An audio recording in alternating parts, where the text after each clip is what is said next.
네, 귀한 찬양 받으신 하나님께 오늘은 우리 오른손을 들어 할렐루야로 영광 올려드립시다. 할렐루야. 자, 말씀의 제목을 우리 함께 해봅시다. 너희는 그의 말을 들으라. 너희는 그의 말을 들으라. 지난 한 주간은 이른바 살충제 계란 파문으로 온 나라가 그냥 들썩였던 것 같습니다. 요지는 그런 거죠. 우리가 매일 접하는 계란이 있는데 그 계란 껍데기에서 피프로닐이라고 하는 그 인체에 해로운 그 살충제가 검출이 됐기 때문이죠. 지난 월요일에 농식품부가 경기도 남양주 그리고 양주에 있는 그 농장 두 곳에서 이 살충제 계란 검출 사실을 첫 확인하면서 이 살충제 파문이 이제 일기 시작을 했습니다. 그날로 바로 전국에 있는 모든 양계장의 그 계란 출하가 금지가 됐지요. 이 살충제 계란 파문이 큰 문제가 된 것은 여러분 이게 우리의 건강 그리고 나아가서는 우리의 생명과 직접적인 그런 관계가 있기 때문에 굉장히 중요한 그런 중대한 문제가 된 것 아니겠습니까? 그렇기 때문에 이런 중요한 문제는 가볍게 넘어갈 수가 없고 다시는 이런 문제가 또다시 일어나지 않도록 해야겠지요. 이번 사태를 보도하는 언론이나 그리고 이번 사태를 지켜보는 국민들의 반응을 보면 한 가지는 분명한 것 같습니다. 그것은 뭐냐면 눈에 보이는 그런 현상적인 문제만 해결하라고 하지 마라. 그런 거죠.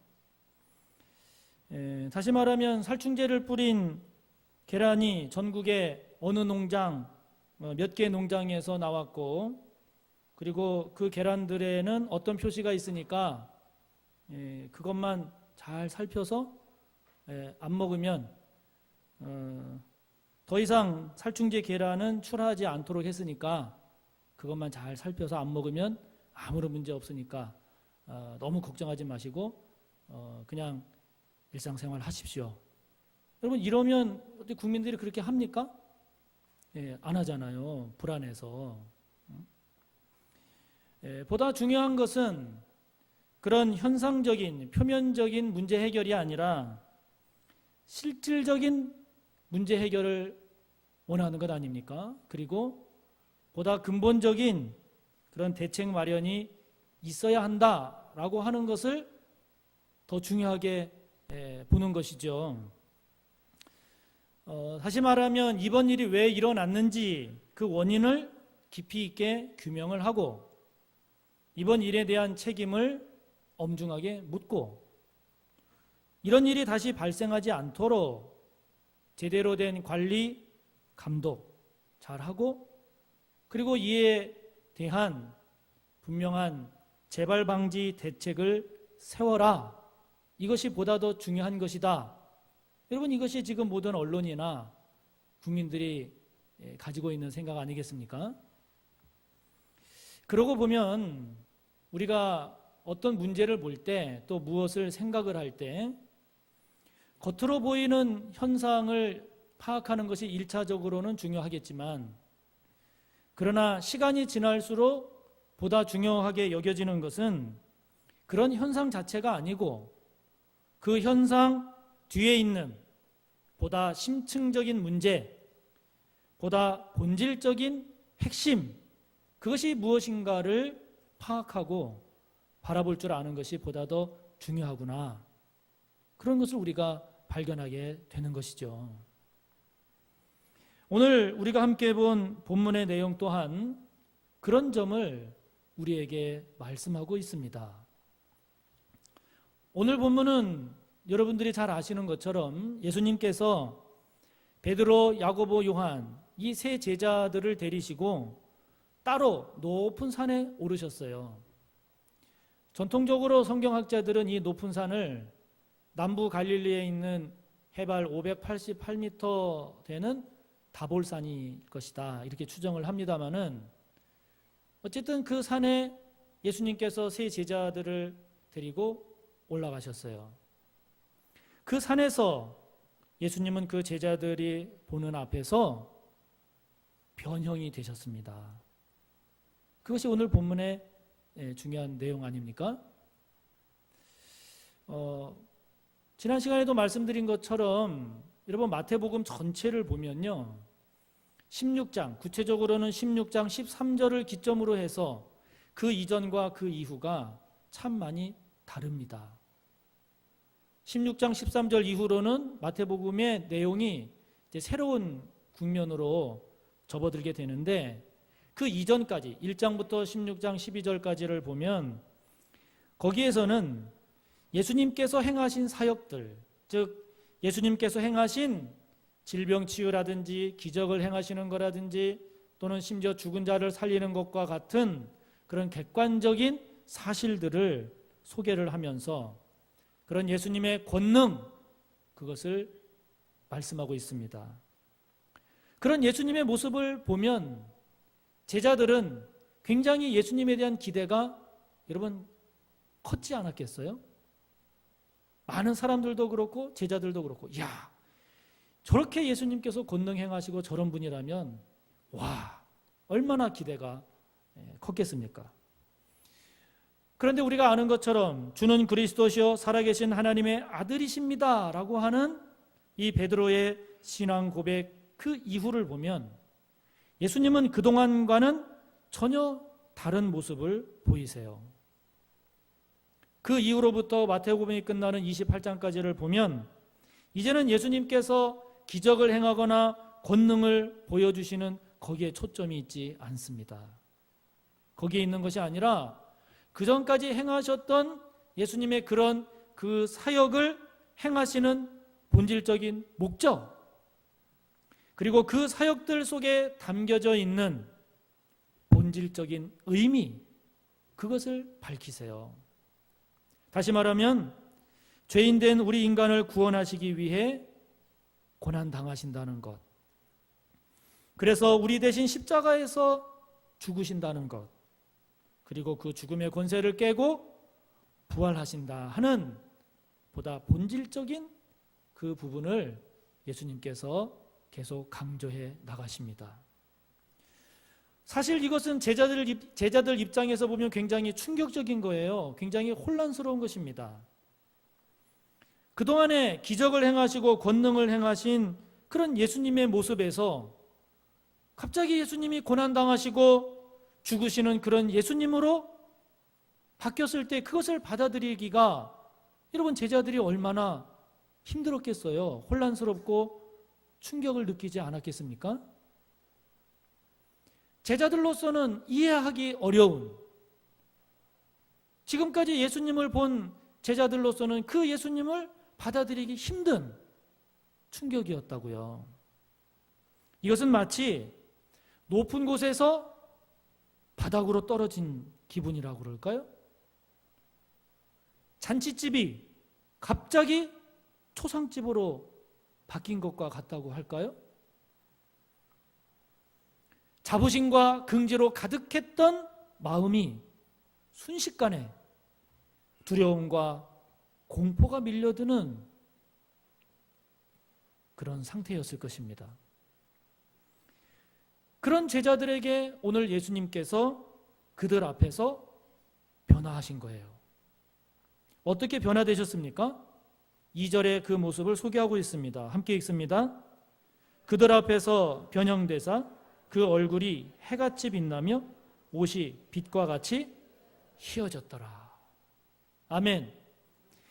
예수님의 변화되는 모습을 여러분 한번 머릿속으로 상상 그려보세요. 예수님의 얼굴이 해같이 빛났다라고 했어요. 여러분 이것이 주는 의미가 뭘까요? 그것은 예수님이 갖고 계시는 권능이에요. 권능이에요. 예수님의 옷이 빛과 같이 휘어졌다 그랬어요. 그것이 주는 의미가 뭘까요? 그것은 예수님이 지니시는, 예수님이 본질적으로 갖고 계시는 하나님으로서의 정결함, 하나님으로서의 거룩함입니다. 다시 말하면 예수님의 본질은, 예수님의 본체는 인간적이고 세상적인 차원이 아니라 천상의 존재로서의 그 영광, 하나님의 본체로서의 그 권능, 그 정결함과 그 거룩함이라고 하는 것이죠. 다시 말하면 예수님의 이 변화된 모습을 통해 예수님은 당신이 진정 누구인지, 예수님 안에 있는 본질, 그것이 진정 무엇인지를 지금 제자들에게 나타내신 것입니다. 그럼 여러분, 저와 여러분에게 한번 질문해 봅시다. 저와 여러분은 지금 예수님을 어떤 분으로 마음에 모시고 있습니까? 예수님은 어떤 분으로 저와 여러분의 마음속에 자리 잡고 계십니까? 기적과 권능을 행하시는 그런 예수님이십니까? 아니면 고난당하고 죽으시는 예수님입니까? 오늘 예수님은 당신의 진짜 모습, 당신의 본질적인 모습, 그것은 하늘의 영광과 권능으로 가득 찬 얼굴이 해같이 빛나고 옷이 빛과 같이 흰, 그것이 예수님의 본질이요 진정한 예수님의 본체다 하는 것을 우리에게 보여주고 계십니다. 할렐루야. 율법을 상징하는 모세와 선지자를 상징하는 엘리야와 말씀하시는, 다시 말하면 성경의 율법과 선지서를 포함하는 성경 전체를 의미하는 것이 바로 예수 그리스도 그 주님이시다라고 하는 것을 오늘 제자들 앞에서 보이시는 것이죠. 그러므로 여러분, 저와 여러분의 신앙, 저와 여러분의 삶은 우리가 예수님을 어떤 분으로 믿고 어떤 분으로 믿고 살아가고 있는가에 따라서 달라지는 것입니다. 예수님을 단순히 기적과 권능을 행하시는 그런 분으로만 우리가 믿는다면, 예수님은 저와 여러분의 질병을 고치고 우리의 생업의 문제를 해결해 주는, 우리의 필요나 우리의 욕심을 채워주는 분으로 변질되기가 쉽습니다. 반면에 예수님을 그저 고난당하고 죽으시는 그런 십자가의 예수님으로만 믿는다면 저와 여러분의 신앙과 삶은 어두운 삶, 소극적인 신앙으로 가라앉기가 쉽습니다. 인생의 고난, 실패라고 하는 삶의 문제 속에 있을 때 이에 대한 아무런 통찰과 보다 깊은 묵상 없이 무기력하고 연약한 소극적인 그리스도인이 되기가 쉬운 것이죠. 그러나 저와 여러분이 믿는 예수님은 우리를 단순히 그런 기복신앙으로 이끄시는 분이 아니십니다. 할렐루야. 저와 여러분의 믿음과 삶을 어둡고 그리고 소극적인 그런 그림자 속으로 몰아넣는 분도 아니십니다. 저와 여러분이 믿는 예수님은 어떤 분이신가? 그 얼굴이 해같이 빛나는 분이세요. 그 옷이 빛과 같이 흰 그런 분이세요. 사랑하는 성도 여러분, 예수님께서 보여주신 그 모습이, 그 예수님을 믿는 저와 여러분이 장차 누리게 될 영광, 저와 여러분이 참여하게 될 그 나라의 그 모습임을 예수님께서 보여주고 계시는 것이죠.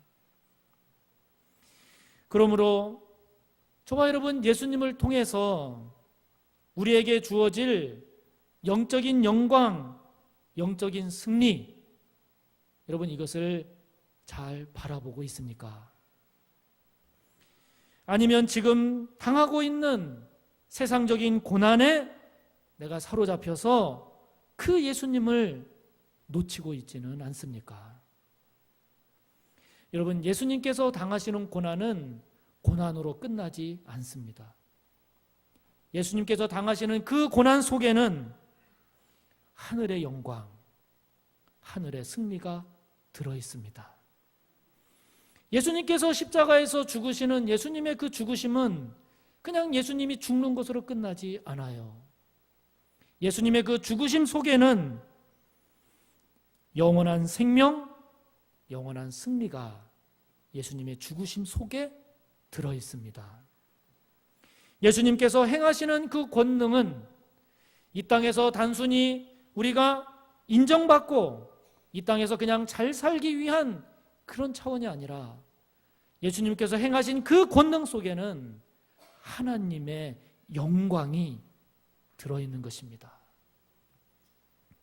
예수님을 그리스도여 살아계신 하나님으로 믿는 저와 여러분, 그 권능의 주님, 고난을 넘어 단순히 기적을 행하시는 그 주님을 넘어 하늘의 영광과 권능으로 가득한 그 주님, 하나님으로서의 정결함과 거룩함을 지니신 그 주님을 저와 여러분이 놓치지 않고 그 주님을 가슴에 품고 이 땅을 살아가는 우리 모두가 되기를 바랍니다. 그런데 여러분, 그런 예수님을 향한 제자들의 반응을 보면 주님의 기대를 만족시키지 못해요. 베드로가 제자들의 반응을 대표적으로 잘 보여주고 있습니다. 4절이죠. 우리 함께 읽어봅니다. 베드로가 예수께 여쭈어 이르되 주여 우리가 여기 있는 것이 좋사오니 만일 주께서 원하시면 내가 여기서 초막 셋을 짓되 하나는 주님을 위하여 하나는 모세를 위하여 하나는 엘리야를 위하여 하리이다. 여러분, 베드로는 여기 즉 높은 산에 그냥 있자고 예수님께 지금 말합니다. 산에서 다시 저 세상으로 내려가지 않고 그냥 여기 그대로 만약에 주님께서 있겠다고만 하시면 자기가 헌신해서 자기가 나서서 초막을 짓고 예수님 모시고 잘 살을게요. 지금 이렇게 반응을 하고 있습니다. 지금 베드로가 왜 이렇게 말한 것일까요? 베드로의 생각 속에 무엇이 자리 잡고 있기에 이런 반응을 보인 것일까요?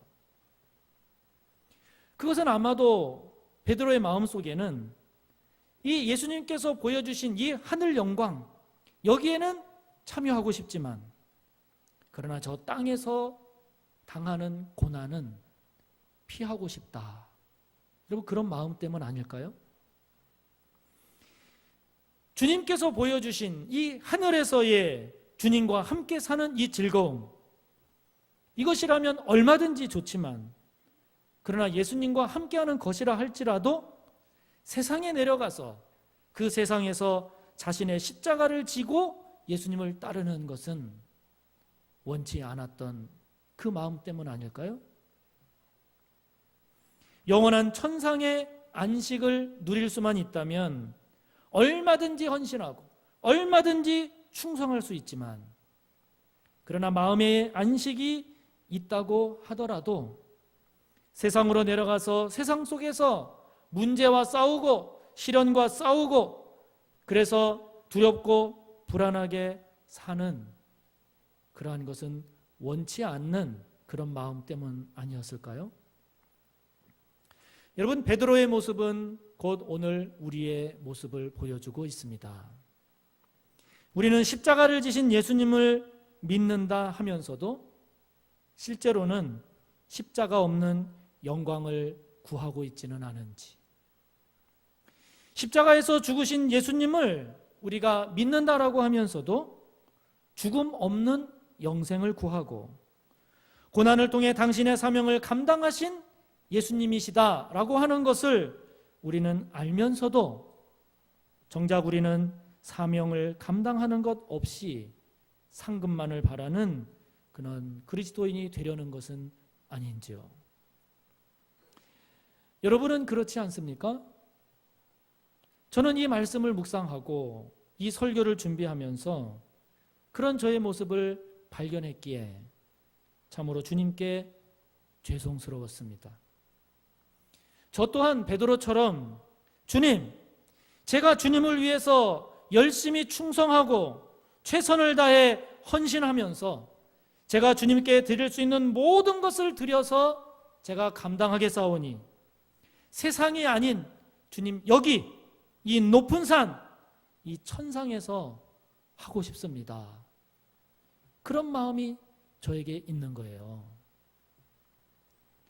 우리의 신앙이, 저와 여러분의 삶이 이처럼 예수님의 본질적인 뜻을 깨닫지 못한 채 극히 인간적이고 세상적인 안락함, 형통함만을 저와 여러분이 추구한다면 어찌 예수님을 믿는 신실한 그리스도인이라 말할 수 있겠습니까? 그 점이 주님께 부끄럽고 죄송스러웠던 것입니다. 여러분, 이제 우리나라도 많이 잘 살게 됐어요.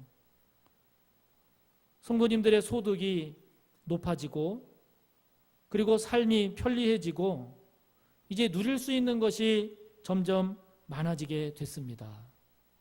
여러분, 이 모든 것은 전적인 하나님의 은혜요, 하나님께서 베풀어 주신 복입니다. 할렐루야. 그러나 이런 하나님의 은혜와 베푸신 복에 대해서 우리 모두가 하나님께 감사하고 있지만, 그러나 그 은혜와 그 복에 대한 우리의 태도, 우리의 삶으로 나타나는 반응은 실제로는 육신적으로, 물질적으로 손해보지 않으려는 참으로 이기적인 모습으로 점점 변해가고 있습니다. 이제는 나의 안락함, 나의 편안함을 위협하는 그 어떤 것도 용납하려고 하지 않는 경향을 띠는 것이죠. 그것이 아무리 신앙의 이름, 심지어 주님을 위한 일이라 할지라도 내가 불편하고 내가 힘들면 안 하려는 거예요.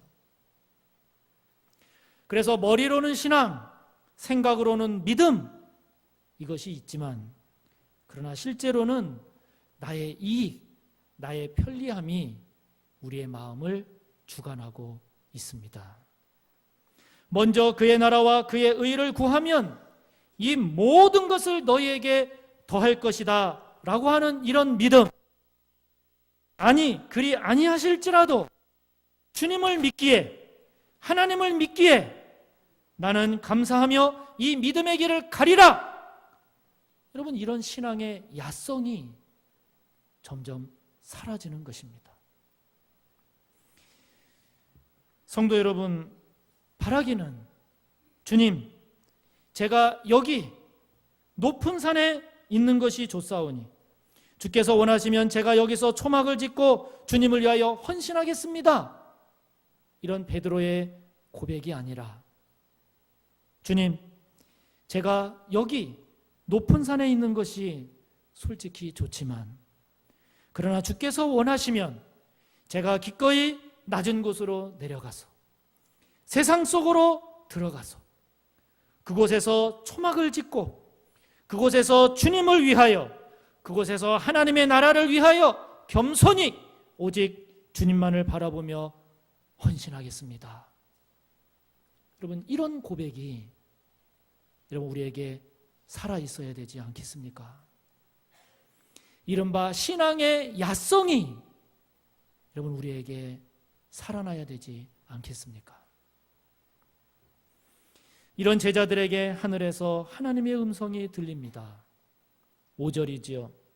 우리 함께 읽어봅니다.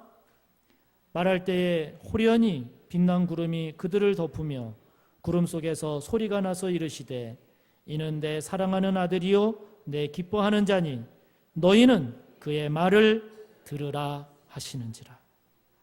한번 따라해 보실까요? 너희는 그의 말을 들으라. 여기 들으라라고 하는 헬라어 아쿠어라고 하는 말은 1차적인 의미는 hear, 듣는 것을 말해요. 그러나 이 단어는 여기서 그치는 것이 아니라 listen to, 잘 듣는 것, 경청하는 것을 의미하고, 경청하는 것을 통해서 그 들은 바를 잘 깨닫고 복종하다라고 하는 의미까지 이 단어에 들어있습니다. 이 단어는 그 유명한 신명기 6장 4절에 이스라엘아 들으라, 쉐마 이스라엘, 그 쉐마와 동일한 뜻입니다. 다시 말하면 지금 하나님께서 너희는 그의 말, 예수 그리스도의 말을 들으라, 이 말씀은 너희는 그의 말, 예수님의 말씀에 복종하라, 그 뜻입니다. 사랑하는 성도 여러분, 신앙이라고 하는 것이 무엇일까요? 신앙은 산에 머물고 싶은 내 뜻을 내려놓고 산에서 다시 내려가시는 주님의 뜻을 따르는 훈련이 신앙입니다. 하나님이 기뻐하시는 사람은 어떤 사람일까요?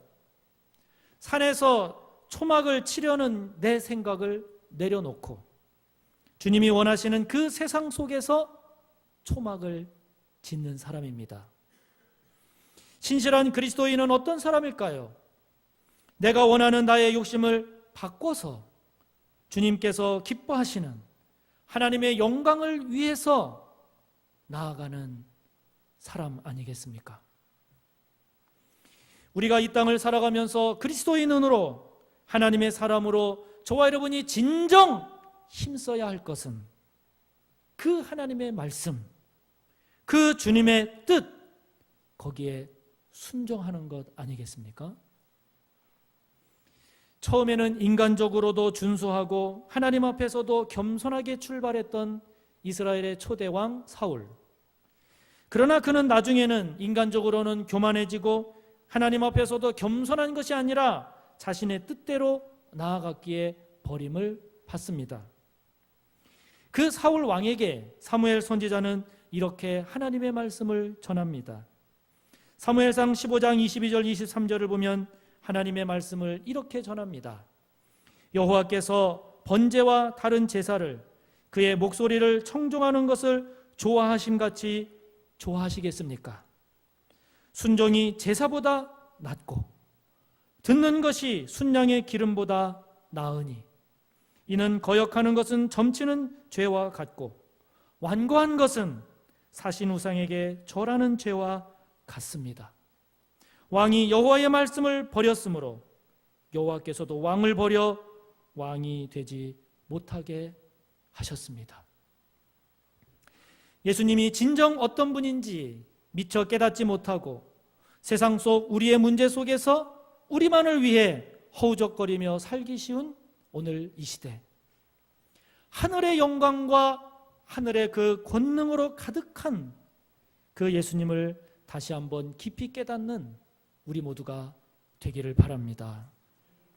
높은 산에 머물며 그곳에서 초막을 짓는 그런 신앙이 아니라 주님과 함께 이 세상 가운데 초막을 짓고 하나님의 나라를 거룩하게 이루어 나가는 그런 신실한 주님의 제자가 됐으면 좋겠습니다. 너희는 그의 말을 들으라. 너희는 그의 말에 순종하라. 말씀하시는 하나님의 말씀을 따라 주의 말씀에 복종하며 믿음으로 살아가는 우리 모두가 다 되시기를 주님의 이름으로 축복합니다. 우리 다 같이 기도합니다. 내 마음속에 주님은 어떤 분으로 자리 잡고 있는지요?